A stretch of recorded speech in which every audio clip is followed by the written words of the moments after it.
All right, so what we're gonna go over now is the crystal ball close. The crystal ball close is really important when it comes to policy owners that tell you that they want to think about it. The reality is when it comes to a policy owner, you cannot tell them that they can't call the company and have someone come out to go over stuff with them.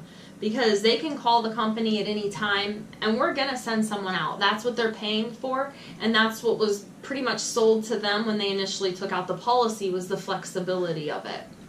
So you want to stress the fact that, yeah, you could call the company, but you might not be able to get this program because you might not qualify later. So the crystal ball close does a very great job of illustrating that. So it goes like this. So Hector, I definitely get that you want to think about it. And, I'm the same way. I want to make sure that I'm making the right decision for my family. The thing is, though, Hector, and the fact that you even want to think about it tells me that you really do care about your family. But at the end of the day, look, Hector, if I had a crystal ball and I knew that you were going to die 3 years from now, dude, I'd come out the day before and get this set up for you. But the reality is, we don't know when something's going to happen. You don't know, I don't know, only God knows. We do know one thing, though. We know that you're here now and that you're healthy and that you qualify. We also know that you will die at some point. So the important thing is to get your foot in the door now while you're young and while you're healthy.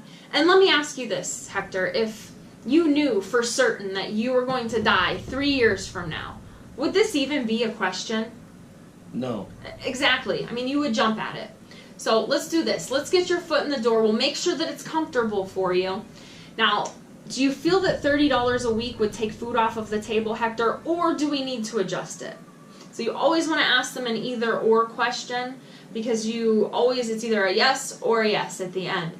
Now, if they tell you that they want to adjust it, and we'll go over properly adjusting things later, you properly adjust it, and then you come back in and reclose it with, I'm sure, I was able to adjust some things, and I'm sure, $15 a week's a lot more comfortable for you, right, Hector? Yes. Exactly. Now, if they tell you that it will not take food off of the table and that, that $25, $30 a week is good, then you just finish it up with, okay, well, I'll go ahead and get this set up for you then. All I need is your driver's license. And that's it. That's the crystal ball close, and that's reclosing it, and that's mainly used for policy owners. And we're done.